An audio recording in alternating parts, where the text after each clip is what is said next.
بسم اللہ الرحمن الرحیم۔ السلام علیکم ورحمۃ اللہ۔ ناظرین کرام، آج کا سوال یہ ہے کہ کیا گندم کے بھوسے پر عشر واجب ہوگا یا نہیں؟ گزارش یہ ہے کہ گندم کے بھوسے پر عشر واجب نہیں ہوگا، کیونکہ عشر اس چیز پر واجب ہوتا ہے زمین کی پیداوار میں سے جس کو حاصل کرنا مقصود ہوتا ہے۔ مثلا زمین میں اگر گندم کاشت کی گئی ہے تو اس سے گندم حاصل کرنا مقصود ہوتا ہے، بھوسا حاصل کرنا مقصود نہیں ہوتا۔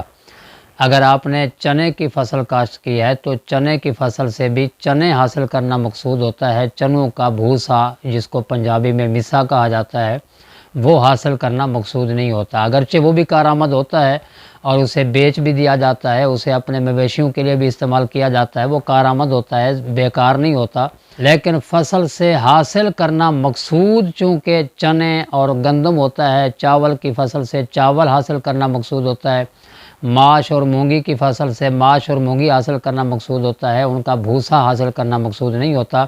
اس لیے اس فصل کی پیداوار پر تو عشر ہوگا، گندم پر عشر ہوگا، چاول پر عشر ہوگا، مونگی اور ماش پر عشر ہوگا، چنوں پر عشر ہوگا، مگر ان چیزوں کے بھوسے پر عشر نہیں ہوگا۔ اور دوسری وجہ یہ ہے کہ گندم کا بھوسا بھی گندم کا جز ہے، گندم کا حصہ ہے۔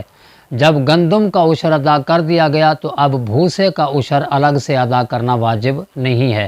البتہ اگر بھوسا بیچ ڈالا تو پھر اس کی قیمت کو دیکھا جائے گا۔ اگر اس بھوسے کی قیمت اتنی ہے کہ وہ نصاب کو پہنچ رہی ہے اور اس پر سال گزر گیا ہے تو پھر اس پر زکوٰۃ لازم ہوگی، عشر بھوسے پر نہیں ہوگا۔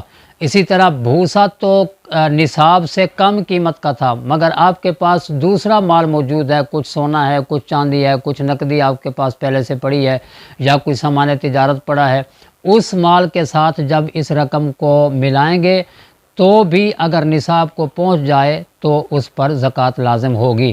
یعنی یہ اسی حاجت اصلیہ سے خارج مال کے اندر شامل ہو کر اگر نصاب بن جائے تب بھی زکوٰۃ لازم ہوگی۔ اگر بھوسے کی قیمت خود یہی قیمت ہی اگر نصاب کو پہنچ جائے تو بھی اس پر زکوٰۃ لازم ہوگی۔ اسی طرح اگر آپ بھوسے کی تجارت کرتے ہیں تو پھر یہی بھوسا سامان تجارت کہلائے گا، اگر اس کی مالیت نصاب کو پہنچ جائے تو بھی اس پر زکوٰۃ لازم ہوگی۔ بہرحال بھوسے کے اوپر عشر نہیں ہوتا، لیکن اگر آپ اس کو بیچتے ہیں تو اس کی قیمت پر زکوٰۃ لازم ہوگی۔ اگر وہ نصاب کو پہنچ جائے اس کی قیمت اور اس پر سال بھی گزر جائے تو ان شرائط کے ساتھ اس پر زکوٰۃ لازم ہوگی، عشر فقط گندم پر ہی واجب ہوگا۔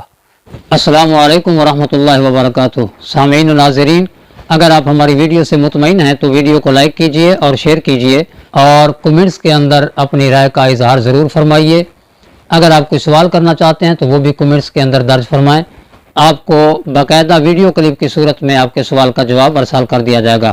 مزید ویڈیوز کے حصول کے لیے ہمارا فیس بک پیج فالو کریں اور یوٹیوب چینل بھی سبسکرائب کیجئے۔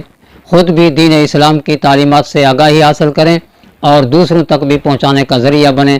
والسلام بصد اکرام۔